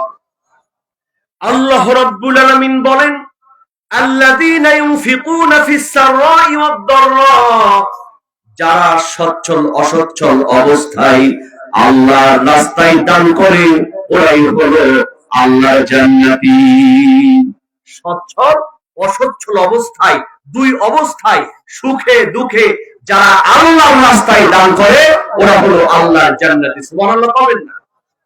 আমার ভাইয়েরা, আমাদের সমাজে আমরা যারা একটু গরিব মানুষ, আমরা যারা একটু অসহায় মানুষ, আমরা মনে করি আমাদের এমনিই তো টাকা নাই, আবার যদি আল্লাহর রাস্তায় দান করি আমাদের টাকা পয়সা কমে যাবে, এরকম চিন্তা চেতনার মানুষ সমাজের মধ্যে আছে না নাই? কিন্তু মুসলমান অসচ্ছল অবস্থায় কেউ যদি আল্লাহর রাস্তায় দান করে আল্লাহ বলছেন তার দানটা কবুল করে নিয়ে আমি আল্লাহ রাব্বুল আলামিন তার জান্নাত দিয়ে দিই। আমার বন্ধুগণ, একজন সাহাবীর ঘটনা আপনাদেরকে শোনায় দিই। তালহা রাদিয়াল্লাহু তাআলা আনহু, সুবহানাল্লাহ। 3 দিন থেকে বাড়িতে বাজার নাই, এমন গরিব মানুষ 3 দিন থেকে তাদের পেটে কোনো খাবার নাই। আমার ভাইয়েরা বলেন তো, এই গোদাগাড়িতে এমন কোন পরিবার আছে আজ 3 দিন পর্যন্ত বাড়িতে বাজার করার টাকা পয়সা না? এমন গরিব কেউ আছে? এই যুগে আর কেউ আছে 3 দিন পর্যন্ত না খেয়ে আছে? দেখেন আল্লাহর নবীজির সাহাবী তালহা রাদিয়াল্লাহু তাআলা আনহু 3 দিন পর্যন্ত তার বাড়িতে কোনো বাজার নেই। বিবি বলতেছে, প্রাণের স্বামী, আজ 3 দিন পর্যন্ত বাড়িতে বাজার নাই, আমি অনেক কষ্ট করে রান্না বাড়া করে এই 3 দিন চালাইছি, আজকে সামান্য একটু খাবার আছে, আমার সন্তানদেরকে খাওয়ালে শেষ, তুমি যদি বাজার না করো আজকে আমাদের খাওয়ার মতো আর কিছুই থাকবে না। ও স্বামী, একটু তুমি বাজার করে নিয়ে আসো। তালহা রাদিয়াল্লাহু তাআলা আনহু বাজারের একটা ব্যাগ নিলেন। তিনি মনে মনে চিন্তা করলেন বাইরে চলে যাই, যদি কোথাও কাজকর্ম পাই ওই পারিশ্রমিকের টাকা দিয়ে বাজার করে নিয়ে আসবো। সারাদিন ঘুরলেন, কোথাও কোনো কাজ পেলেন না। এশার নামাজে চলে গেলেন মসজিদে নববীর মধ্যে, কারণ সাহাবারা বিপদ আপদ বালা মুসিবত তারা কিন্তু কোনোদিন নামাজ ছেড়ে দেয় না। তারা বিপদে মুসিবতে মসজিদে গিয়ে নামাজ আদায় করেছেন। সুবহানাল্লাহ পাবেন না? তো এশার নামাজ যখন মসজিদে নববীর মধ্যে চলে গিয়েছেন, আল্লাহর নবীজি ইমামতি করছেন। সুবহানাল্লাহ পাবেন না? নামাজ শেষে আল্লাহর নবীজি বললেন, সাহাবীরা তোমরা একটু শোনো, তোমাদের সঙ্গে আমার কিছু কথা আছে। সব সাহাবারা বসে বললেন। তালহা রাদিয়াল্লাহু তাআলা আনহু চিন্তা করতেছেন, সারাদিন ঘুরলাম, টাকা নাই, বাজার নাই, বাড়িতে গিয়ে কি করব, একটু আল্লাহর নবীজির বয়ানটা শুনে যাই। জোরে কোন সুবহানাল্লাহ। একটু শুনি আল্লাহর নবীজি কি বলছেন। আল্লাহর নবীজি কথা বললেন, কথা বলা শেষ হয়ে গেল, সাহাবারা বিদায় নিচ্ছেন, তালহা রাদিয়াল্লাহু তাআলা বিদায় নিচ্ছেন। আল্লাহর নবীজি ডাকলেন, তালহা রে, ও তালহা, একটু আমার কাছে শুনে যাও। তালহা রাদিয়াল্লাহু তাআলা আনহু খালি বাজারের ব্যাগ দিয়ে আল্লাহর নবীজির সামনে আসলেন। আল্লাহর নবীজি বললেন, তালহা, ওই যে দেখো পাশে একজন মুহাজির সাহাবী বসে আছে, মক্কা থেকে মদিনায় হিজরত করেছে। আজকে এই সাহাবীকে তোমার বাড়িতে নিয়ে যাও, আমি রাসূল মেহমান দিলাম, একটা দিনের জন্য তোমার বাড়িতে মেহমানদারি করো। জোরে কোন মারহাবা। আচ্ছা বলেন তো, একে তো টাকা নাই, বাজারে নাই, ওই সময় যদি মেহমান ধরায় দেয়, আপনার মেজাজ ভালো হবে না খারাপ হবে? আপনাদের কি কষ্ট হচ্ছে? হ্যাঁ, ওয়াজ কি চলবে? একটু মনোযোগ দেন বাবা, ওয়াজ শুনতে হবে মনোযোগ দিয়ে। তালহা রাদিয়াল্লাহু তাআলা আনহুর খালি ব্যাগ, বাজার নাই। আল্লাহর নবীজি বললেন, তালহা, এই মেহমানটা নিয়ে গিয়ে আজকের জন্য তুমি মেহমানদারি করো। আপনি আমি হলে কি বলতাম? ইয়া রাসূলুল্লাহ, আপনি আর মানুষ খুঁজে পেলেন না, আমাকেই ধরলেন, 3 দিন থেকে বাড়িতে খাবার নাই আর মেহমান, এরকম বলতাম কি বলতাম না? কিন্তু মুসলমান সাহাবারা এমন সাহাবী ছিলেন, সামি'না ওয়া আতা'না, আল্লাহর নবীজি যখন যা বলেছেন তারা সঙ্গে সঙ্গে মেনে নিয়েছেন। জোরে কোন সুবহানাল্লাহ। তালহা রাদিয়াল্লাহু তাআলা আনহু হ্যাঁ বলতে পারেন না, নাও বলতে পারেন না, আস্তে করে মেহমানকে সঙ্গে নিয়ে খালি ব্যাগ নিয়ে বাড়ির দিকে হাঁটতেছেন। কিন্তু তার মনের মধ্যে একটা টেনশন আছে না নাই? হায়রে, আমি বাড়িতে যাব, বিবি দেখবে বাড়িতে কোনো বাজার নাই, খালি ব্যাগ, আবার সঙ্গে একটা মেহমান, আমার বিবি কষ্ট পাবে। আপনার আমার বিবি হলে তো ঝাঁটা নিয়ে তারবে, ঠিক কিনা? যে খায় দেয় কাজ পাও নাই, 3 দিন থেকে বাজার নাই, বাজার আনতে বলছি, বাজার নিয়ে আসো নাই, আর মেহমান নিয়ে আসতেছো। এমনি তো শহরের মানুষরা এখন আর মেহমানদারি করতে পারে না, কথা বল ঠিক কিনা? গ্রাম থেকে কেউ যদি ফোন করে, বাজান একটু ডাক্তার দেখানোর জন্য আজকে যাব, ডাক্তার দেখাবো, একটু তোমার বাড়িতে থাকতেছে, ও আগেই ফোনে কয়, ভাই আমি তো আজকে থাকবোই না বাড়ি। মানে টাকা দিবে হোটেলে থাকার জন্য, কিন্তু বাড়িতে নিয়ে যাবে না। মেহমানদারির কথা শুনলেই ভয় পায়। আর বউরা তো ব্রয়লার মুরগির মতো রান্না করতে চায়, ঠিক কিনা? সবাই না, সবাই না, অধিকাংশ আছে আগে যদি ফোন করে না জান, আপনার খাওয়াই হবে না। কিন্তু শহর থেকে যখন গ্রামে কেউ বেড়াতে আসে, একটা মানুষ জীবন দিয়ে তার মেহমানদারি করে, কথা বলেন ঠিক কিনা?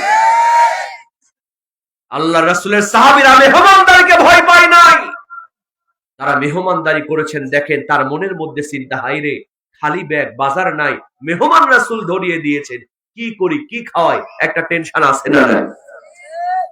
আস্তে করে তালহা রাদিয়াল্লাহু তাআলা আনহু বাড়ির দিকে চলে গেলেন। দরজা নক করলেন, বিবির সালাম দিলেন, আসসালামু আলাইকুম বিবি, একটু দরজাটা খুলে দাও। দেখেন স্বামীও যেমন বিবিও তেমন। সালামের দেওয়ার ভাঁজ দেখে, সালাম দেওয়ার কণ্ঠ শুনে ওই বিবি বুঝতে পেরেছেন আমার স্বামী একা নয়, আমার স্বামীর সঙ্গে মেহমান আছে। আমরা তো বিবিরে সালাম দিই না। আল্লাহর নবীজি বলেছেন, যেই পরিবারের স্বামী স্ত্রীর মধ্যে সালাম আদান প্রদান থাকবে, ওই পরিবারের মধ্যে কোনোদিন অশান্তি হবে না। 20 বছর 30 বছর বিয়ে করেছেন, জীবনে বউর আগে সালাম দেন নাই, এরকম প্লেয়ার আছে না নাই? হ্যাঁ, এখানেও আছে। বলবে যে হুজুর আমি বউরে সালাম দিব, আমি বউরে সালাম দিব। আরে ভাই, আল্লাহর নবী যদি সালাম দিতে পারেন, তাহলে আপনি আমি কেন পারবো?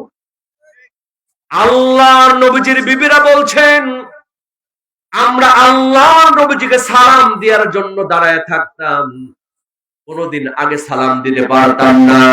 আল্লাহর নবীজি দূর থেকে আমাদেরকে সালাম দিয়ে দিতে। সুবহানাল্লাহ তো বলতেছেন, কিন্তু এগুলো আমল করা লাগবে বাবা। আল্লাহর আমরা তো একটারে নিয়ে পারি না। আল্লাহর নবীজির একাধিক বিবি ছিল, সুবহানাল্লাহ কবেন না? কোনদিন মারামারি হয়েছে, চটথাপ্পড় হয়েছে, গুতাগুতি হয়েছে, কিন্তু নতুন বিয়ে করেছে, 1 বছরও হয় নাই, ফাটাফাটি আছে না নাই? ঘরে ঘরে অশান্তি, কথা কোন ঠিক কিনা? কারণ ছোট্ট একটা আমল, সেই আমলটা কি সালাম। বাজান সালাম দিলে এমনি মন গলায় দেন কে? মনে করেন আজকের ওয়াজ শোনার পরে আপনি বাড়িতে গিয়ে দরজা নক করলেন, বউ দরজা খোলে না। 10 মিনিট, 15 মিনিট, 20 মিনিট আপনার মেজাজ গরম হবে কি হবে না? আপনার বউ আসলো, দরজা খুলে দিল, টানা 20 মিনিট পর আপনি বলেন, বিবি আসসালামু আলাইকুম, ঘুম বুঝি বেশি পেয়েছিল, আধা ঘন্টা থেকে আমি তোমাকে ডাকাডাকি করতেছি। দেখবেন আপনার স্ত্রী নত জানু হয়ে আপনার সেবা করতে ব্যস্ত হয়ে যাবে। প্রাণের স্বামী, আল্লাহর ওয়াস্তে আমারে মাফ করে দিও, আমি বুঝতে পারি নাই, ঘুমটা বেশি আসছিল। কথা বল ঠিক কি? কিন্তু বউ যদি দরজা খুলে আপনি মরছস নাকি, কানের মধ্যে ঠাডা পড়ছে নাকি, আপনার বউ দরজা খুলে দিয়ে কবে, তোর সঙ্গে বিয়ে আমার জীবনটাই নষ্ট, আমার সব চলে গেল, আমার কিচ্ছু পেলাম না জীবনে, তোর মতো স্বামী আমার না থাকাই ভালো। কথা বল ঠিক কি? আপনার ছোট্ট একটা ব্যবহার, ছোট্ট একটা কথার কারণে, একটা আমলের কারণে আপনার লাইফটা পরিবর্তন করে দিতে পারেন কে? আমার ভাইরা সালাম দিবেন। আল্লাহর নবীজির বিবিরা চতুর্দিকে বসে আছেন, দেখেন কথায় কথা বলে আল্লাহর নবীজির বিবিদের সম্পর্ক কেমন ছিল। একজন বললেন, হুজুর এটা দিলেন না। আরেকজন বিবি কয়, হুজুর এটা করলেন না। আরেকজন বললেন, প্রাণের নবী আপনি এটা বুঝালেন না, আমি তো বুঝলাম না, আপনি এত বুঝাচ্ছেন বুঝতে পারতেছি। আল্লাহর নবীজি একবার নয়, দুইবার নয়, তিনবার নয়, চারবার নয় বুঝাচ্ছেন, বিবিরা বোঝে না। আল্লাহর নবীজি রাগ করে না। কিতাবে আসছে আল্লাহর নবীজি মুস্কি মুস্কি হাসেন। জোরে কোন সুবহানাল্লাহ। এমন সময় আল্লাহর কি ফয়সালা, দরজার মধ্যে হযরত ওমর ফারুক রাদিয়াল্লাহু তাআলা আনহু নক করে বলছেন, আসসালামু আলাইকা ইয়া রাসূলুল্লাহ। আমি ওমর, তাড়াতাড়ি দরজাটা খুলে দেন। যেমন ওমরের নাম শুনেছি, হুজুরের বিবিরা এক দৌড় মেরে ঘরের মধ্যে পালায়া গেছে। আল্লাহর নবী আস্তে করে দরজা খুলে দিলেন, মুচকি হেসে বললেন, ওমর, বউ হলো আমার, কিন্তু ভয় করে তোমার। বউ আমার ভয় করে তোমার। হযরত ওমর বলছেন, নবী আপনি এমন কথা কেন বললেন, আমি তো বুঝলাম না। আল্লাহর নবীজি বললেন, ওমর এতক্ষণ পর্যন্ত বুঝাচ্ছি, কেউ বোঝে না, তুমি আসছো সব ঠিক, ভেতর থেকে আজওয়াজুল মুতাহহারা হুজুরের বিবিরা বলছেন, ইয়া রাসূলুল্লাহ, ইয়া হাবিবাল্লাহ, ও প্রাণের নবী, আপনার কথা আপনি যখন বলেন আমরা সঙ্গে সঙ্গে বুঝতে পারি। হুজুর আপনি আমাদেরকে ভুল বুঝবেন না, আপনি যখন যা বলেন সঙ্গে সঙ্গে বুঝতে পারি। কিন্তু হুজুর আপনার সঙ্গে যত বেশি কথা বলি, আরো বেশি কথা বলতে ভালো লাগে, এজন্য আমরা বুঝেও না বোঝার ভান করি, আপনার সঙ্গে বেশি কথা বলার জন্য। জোরে জোরে কন্যা বাবা সুবহানাল্লাহ। আমরা বুঝেও না বোঝার ভান করি আপনার সঙ্গে বেশি কথা বলার জন্য। এজন্য বাজান বাড়িতে ঢুকে সালাম দিবেন, আপনার পরিবারে রহমত বরকত দিয়ে ভরায় দিবেন কে? তালহা রাদিয়াল্লাহু তাআলা সালাম দিলেন। সালাম যখন দিলেন, বিবি বুঝতে পারলেন, হায়রে আমার স্বামী বুঝি বিপদে পড়েছে, আমার স্বামী হয়তো কোনো মেহমান নিয়ে আসছে। আস্তে করে দরজা খুলে দিলেন, স্বামীরে আস্তে করে ডেকে নিলেন, বললেন, প্রাণের স্বামী চিন্তা করবেন না, টেনশন করবেন না, সামান্য কিছু খাবার আমি রান্না করে সন্তানদেরকে খাইয়েছি, আপনি আমি খাবো, এজন্য একটু খাবার রেখে দিয়েছি, এই খাবারটা মেহমানকে খাওয়ায় দিব। আর আপনি একটা বুদ্ধি করবেন, মেহমান যখন খাওয়া শুরু করবে আপনি বাতিটা আস্তে করে নিভায় দিবেন। আমরা পাশে বসে অন্ধকারের মধ্যে বসে থালা বাসনের আওয়াজ করব, মুখ দিয়ে খাওয়ার শব্দ করব, ওই মেহমান মনে করবে সেও খাচ্ছে আমরাও খাচ্ছি। আপনি চিন্তা করবেন না, টেনশন করবেন না, আমরা এভাবে মেহমানকে বিদায় করব। জোরে কোন সুবহানাল্লাহ। যেমন কথা তেমন কাজ। তালহা রাদিয়াল্লাহু তাআলা আনহু ওই মেহমানের সামনে খাবার দিলেন, আর তিনি খাওয়া যখন শুরু করলেন, বাতি ভায়া দিলেন, পাশে বসে তিনিও খাওয়ার আওয়াজ করলেন। তার স্ত্রীও ঘরের মধ্যে থেকে টুংটাং আওয়াজ করলো, থালা বাসনের আওয়াজ করলো। মেহমান মনে করলেন আমরা খাচ্ছি, আমাদের সঙ্গে তারা স্বামী স্ত্রীও খাচ্ছে। এভাবে তারা মেহমানকে খাওয়ালেন, কিন্তু তারা না খেয়ে থাকলেন। পরের দিন সকালবেলা মসজিদে নববীর মধ্যে ফজরের নামাজ পড়ার জন্য তলহা রাদিয়াল্লাহু তাআলা আনহু ওই মেহমানকে যখন নিয়ে গেলেন, নামাজ শেষ হয়ে গেল। আল্লাহর নবীজি ডাক দিয়া বললেন, তলহা একটু আমার কাছে শুনে যাও, তোমার সঙ্গে কথা আছে। তলহা রাদিয়াল্লাহু তাআলা আনহু চিন্তা করলেন, এই গভীর রজনীতে গতকাল মেহমানদারি করেছি, মেহমানদারি ঠিক মতো করতে পারি নাই, হয়তো মেহমান আল্লাহ নবীদের কাছে অভিযোগ দিয়েছে। তিনি মনে মনে ভয় পেলেন, আল্লাহ নবীজির সামনে এসে জড়সড় হয়ে বসলেন। আল্লাহ নবীজি বললেন, তলহা, ও তলহা, কালকে রাতের বেলা গভীর রজনীতে কি এমন মেহমানদারি করেছো? তোমার মেহমানদারি আল্লাহ পাক এত বেশি পছন্দ করেছেন, তোমার মেহমানদারির জন্য আল্লাহ পাক কোরআনের একটা আয়াত নাযিল করে দিয়েছে। আল্লাহ রাব্বুল আলামিন সূরা হাশরের 9 নম্বর আয়াত নাযিল করে দিলেন, ওয়া ইউসিরুনা আলা আনফুসিহিম ওয়ালাউ কানা বিহিম খাসাস ওয়া মান ইউকাশু نفسه فأولئك هم المفلحون।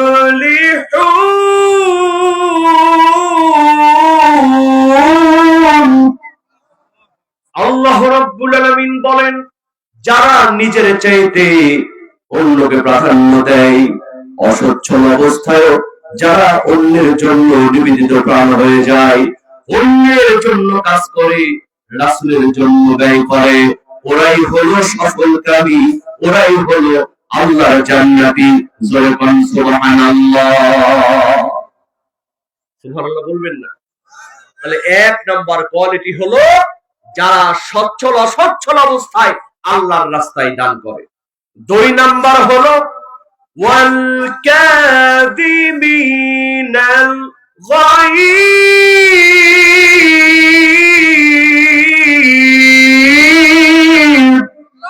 আল্লাহ রাব্বুল আলামিন বলেন, 2 নাম্বার কোয়ালিটি হলো যাদের রাগ উঠে, রাগ ওঠার সঙ্গে সঙ্গে সংবরণ করতে পারে, ক্রোধকে যারা দমন করতে পারে, ওরাই হলো আল্লাহর জান্নাতি। সুবহানাল্লাহ। বাজার এদিকে তাকান, এদিকে তাকান। রাগ আমাদের আছে না নাই? আছে না নাই? রাগ উঠলে রাগটা দমন করতে হবে। আল্লাহর নবী, আল্লাহ পাক বলছেন, ওরা কি? ওরা হলো আল্লাহর জান্নাতি, যাদের রাগ ওঠে, রাগ সঙ্গে সঙ্গে দমন করতে পারে। এখন প্রশ্ন হলো, আমাদের তো রাগ উঠে, রাগ উঠলে করণীয়টা কি? নবী করিম সাল্লাল্লাহু আলাইহি ওয়াসাল্লাম শিখায় দিয়েছেন না দেন নাই? আল্লাহর নবীজি বলেন, তোমাদের যখন রাগ উঠবে, তোমরা 3টা কাজ করবা। জোরে বলেন, কয়টা কাজ? কষ্ট হচ্ছে? একটু শিখে যান। আর 10 মিনিট, বেশি না। আর কয় মিনিট? 10 মিনিট একটু কষ্ট করেন বাজান। 10টা মিনিট দেখেন যে আল্লাহর রাসূল করিম সাল্লাল্লাহু আলাইহি ওয়াসাল্লাম কোন 3টা পন্থা আমাদেরকে বলে দিচ্ছেন যদি আমাদের রাগ উঠে। আর এই পন্থাগুলো যদি আমরা আমল করতে পারি, আমাদের জীবনটা প্রশান্তিময় হয়ে যাবে, আল্লাহর জান্নাত দুনিয়াতে ওয়াজিব হবে। কথা বলেন ঠিক কি? রাগ দমন করাটা অনেক বড় একটা কাজ। আমাদের দেশের কিছু নেতা খেতা আছে না, কিছু হলে কই খবর আছে। বিগত 16টি বছর আমরা দেখেছি নিজের রাগ অসংখ্য সাধারণ মানুষের উপরে খাটায়া গদি বাঁচানোর জন্য হেলিকপ্টার থেকে গুলি পর্যন্ত করেছে বুবুজা, তবু কিন্তু বাঁচতে পারে নাই। কথা বলেন ঠিক কিনা?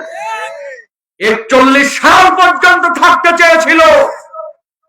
কোরআনের পাখি আল্লামা দিলওয়ার হোসেন সাইদি সাহেবকে একেবারে পয়জন দিয়ে তাকে মৃত্যুর মুখে ঠেলে দিয়ে শহীদ করে দিয়েছে সাবেক প্রধানমন্ত্রী বেগম খালেদা জিয়া।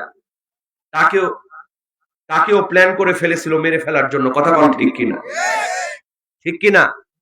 আল্লাহ তাআলার অশেষ রহমত আছে তার উপর, এজন্য তিনি এখনো জীবিত আছেন। আমরা দোয়া করছি দেশের এই ক্রান্তিকাল মুহূর্তেও যেন আল্লাহ পাক তাকে পরিপূর্ণ সুস্থতা দান করে আগামী দিনে যেন দেশের জন্য কাজ করার তৌফিক দান করেন। সকলে বলো না আমিন। সারা বাংলাদেশের আলেম ওলামা দলমত নির্বিশেষে তার জন্য দোয়া করেছে। কথা বল ঠিক কিনা? কিন্তু আমাগো বুবুজান এমন খেল খেলছে, এখন ইন্ডিয়া গিয়েও ইন্ডিয়ার মানুষ আর তাকে পছন্দ করতেছে না। কথা কন ঠিক কিনা?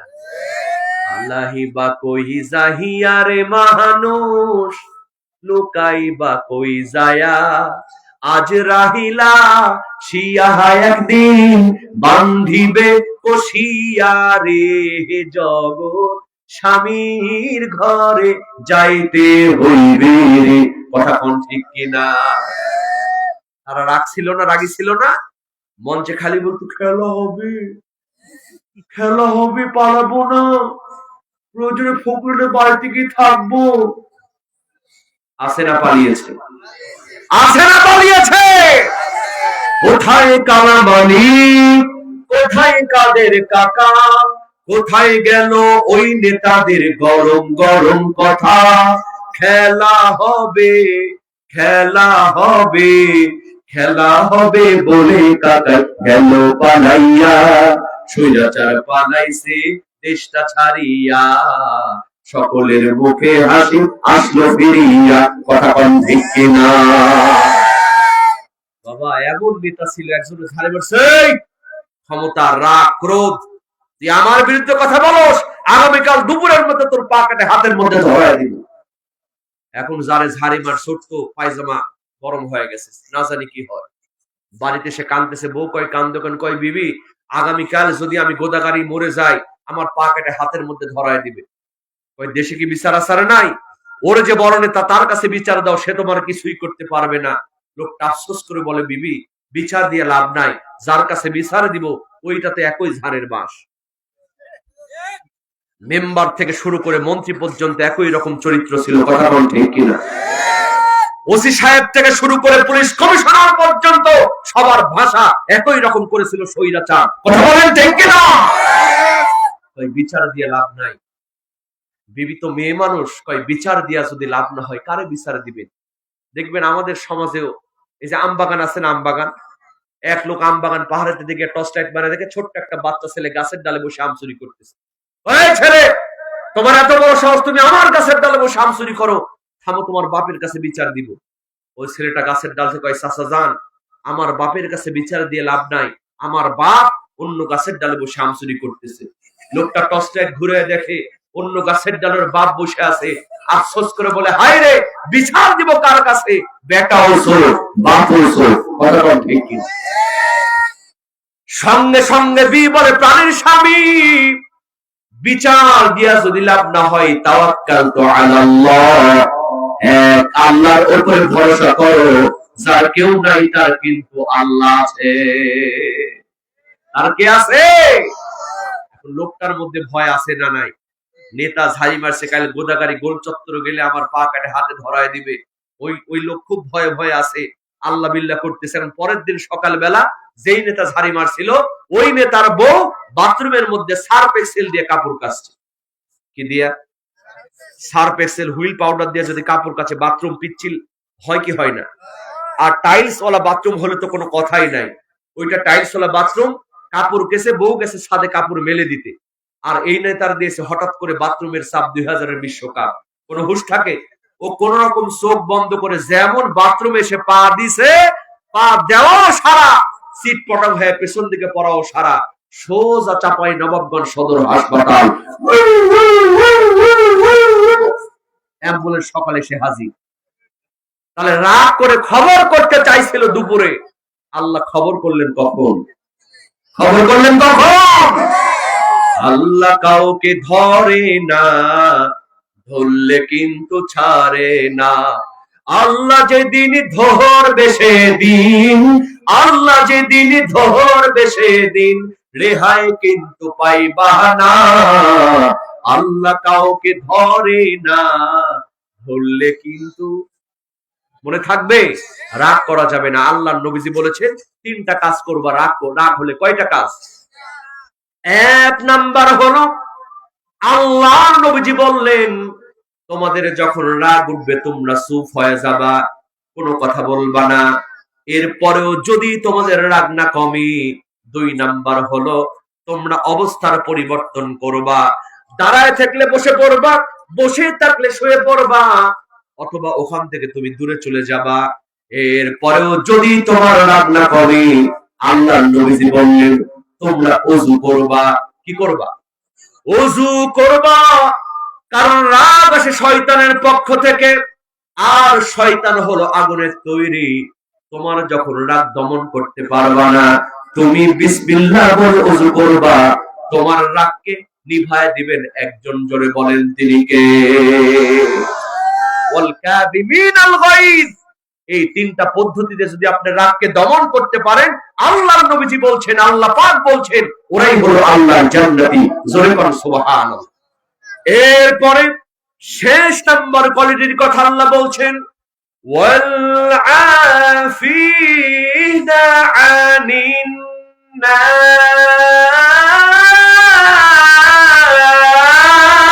নাস। আল্লাহ রাব্বুল আলামিন বলেন ওয়াল আফিনা আনিন নাস, যারা মানুষকে ক্ষমা করে দিতে পারে ওরাই হলো আল্লাহর জান্নাতি।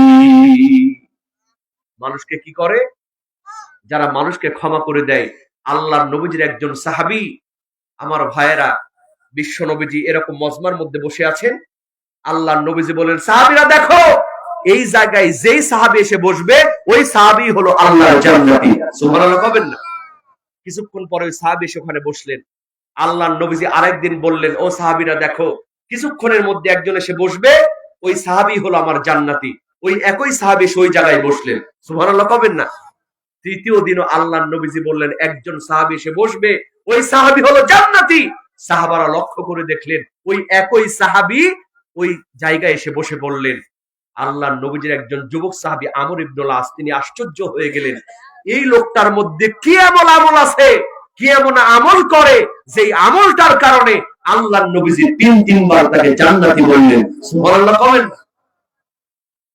আমি দেখব, আমি গোয়েন্দাগিরি করে জানবো এই সাহাবী কি এমন আমল করে। আমার ভাইয়েরা, এই যুবক সাহাবী আমর ইবনুল আস তার বাড়িতে চলে গেলেন। ওই সাহাবীকে বললেন ও আল্লাহর নবীজির সাহাবী, আমার বাড়িতে একটু সমস্যা, আমি 3 দিন তোমার বাড়িতে একটু থাকতে চাই। সাহাবী থাকতে দিলেন। আমর ইবনুল আস 3 দিন 3 রাত ওই সাহাবীর বাড়িতে থাকলেন। থাকার পরে কিছুই বুঝতে পারলেন না। তিনি দেখলেন আমি যেভাবে নামাজ পড়ি ওই সাহাবীও সেভাবে নামাজ পড়ে, আমি যেভাবে খাবার খাই সাহাবীও সেভাবে খাবার খায়, আমি যেভাবে গোসল করি ওই সাহাবী একই ভাবে গোসল করে। স্পেশাল কোনো আমল দেখতে না পেয়ে যাওয়ার সময় বললেন ও আল্লাহর নবীজির সাহাবী, আমি আমর ইবনুল আস 3 দিন 3 রাত তোমার বাড়িতে থাকলাম, আমার বাড়িতে কোনো সমস্যা হয় নাই। আমি তোমাকে দেখার জন্য, তোমার বাড়িতে থাকার জন্য আমি বলেছিলাম, আমি তোমার বাড়িতে থাকলাম, তোমার মধ্যে স্পেশাল কোনো আমল দেখতে পেলাম না, অথচ আল্লাহর নবীজি তোমাকে 3 বার জান্নাতে বলে ঘোষণা দিয়েছে। ও আল্লাহর নবীজির সাহাবী, কি এমন আমল তুমি করো আমি একটু জানতে চাই। সঙ্গে সঙ্গে ওই সাহাবী ডাক দিয়ে বলো, যুবক সাহাবী, এমন কোন স্পেশাল আমল কিন্তু আমি করি না। তুমিও যেমনে নামাজ পড়ো আমিও তেমনি নামাজ পড়ি, তুমিও যেমনে খাবার খাও আমিও তেমনি খাবার খাই। কিন্তু সাহাবী, ও যুবক সাহাবী, এমন একটা আমল আমি করি, আমার মনে হয় আল্লাহর নবীজি এজন্য আমাকে জান্নাতি বলেছেন। কি আমল?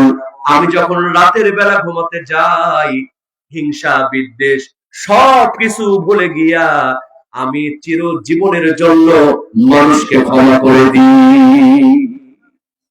আমি যখন ঘুমাতে যাই আমি আল্লাহকে বলি, আল্লাহ আমার কারোর প্রতি কোনো হিংসা বিদ্বেষ নাই, আল্লাহ আমার কারোর প্রতি কোনো রাগ ক্ষোভ নাই, আমি সবাইকে ক্ষমা করে দিলাম।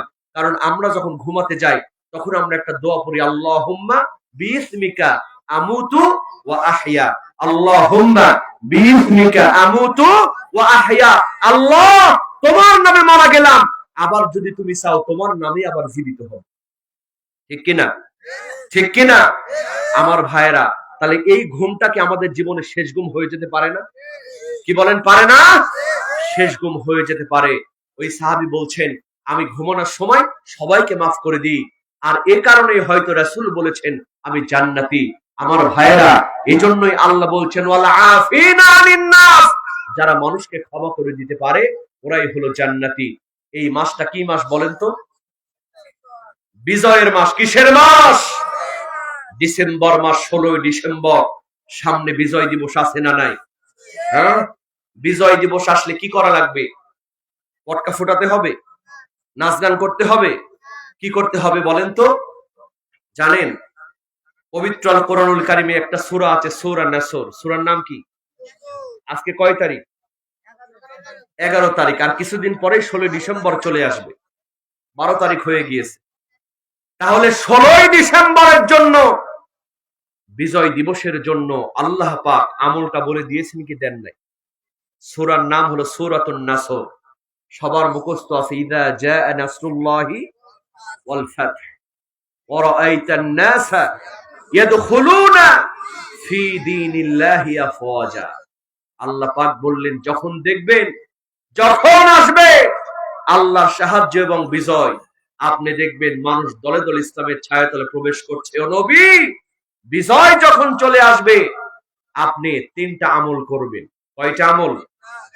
1 নাম্বার, ফাসাব্বিহ, আপনি আল্লাহ নামের তাসবিহ জপবেন। সুবহানাল্লাহ বলবেন না? আল্লাহ পাকের জিকির করবেন, আল্লাহ পাককে স্মরণ করবেন। ওয়া বিহামদিকা ফাসাব্বিহ বিহামদিকা, এরপরে আপনি আল্লাহর প্রশংসা করবেন। কি করবেন? হামদে বারি তাআলা, আল্লাহর প্রশংসা করবেন। কারণ আল্লাহ চেয়েছেন বলেই আমরা বিজয় অর্জন করতে পেরেছি। কথা বলেন ঠিক কিনা? এজন্য আল্লাহর প্রশংসা করতে হবে। এরপরে আল্লাহ বলছেন ওয়াস্তাগফির, আপনি কি করুন? ক্ষমা প্রার্থনা করুন। আপনার ক্ষমা আপনি প্রার্থনা করুন। আমার ভাইরা, আল্লাহ পাককে আল্লাহর নবীকে বলেছেন না, এই কথার দ্বারা গোটা মানব জাতির জন্য আল্লাহ পাক আমল তৈরি করে দিয়েছে।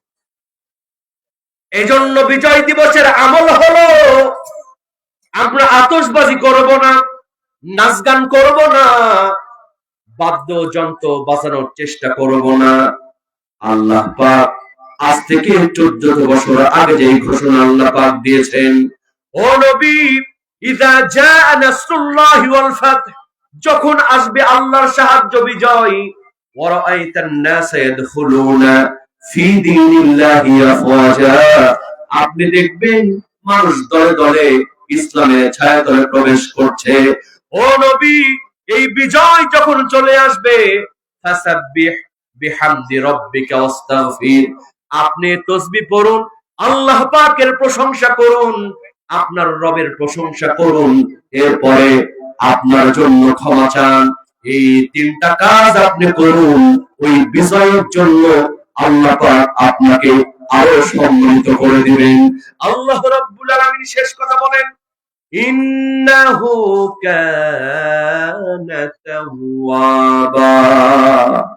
ও নবী, আল্লাহ হলেন তওবা কবুলকারী। তাহলে এই বিজয়ের মাসে আমরা কয়টা আমল করব বলেন তো?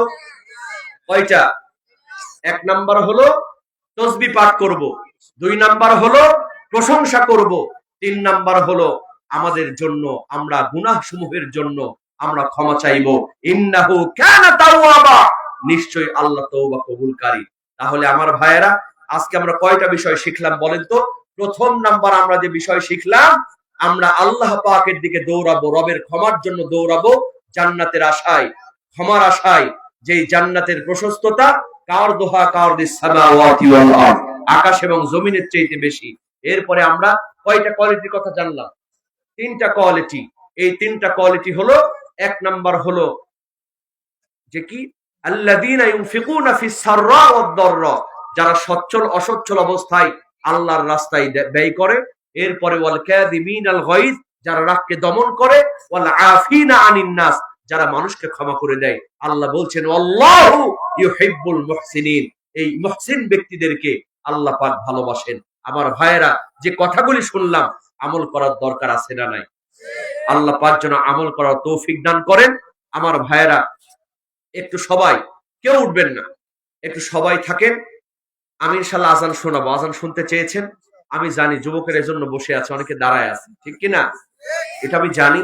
তো আমি আজান শোনাবো। তবে শেষ সময় এই কুটিপাড়া কদমতলা জামে মসজিদ, আচ্ছা এই এলাকার বাসিন্দা কারা কারা একটু হাত তুলেন তো। মাশাআল্লাহ, হাত নামা বাজান। এই এলাকায় যদি আপনার মৃত্যু হয়, ওই মসজিদের মাইক থেকে আপনার এলান হবে কি হবে না? একদিন তোমারি নাম মসজিদ হবে না। তৈরি থেকো, তৈরি রেখো কবরের মাল সামান, একদিন তোমারি নাম মসজিদ হবে না। বাজান, 2025 সাল শেষ, আমাদের সামনে 2026 সাল চলে আসবে। আগামী বছর এই মাহফিল পাবো, এই গ্যারান্টি কারো আছে? কারো আছে?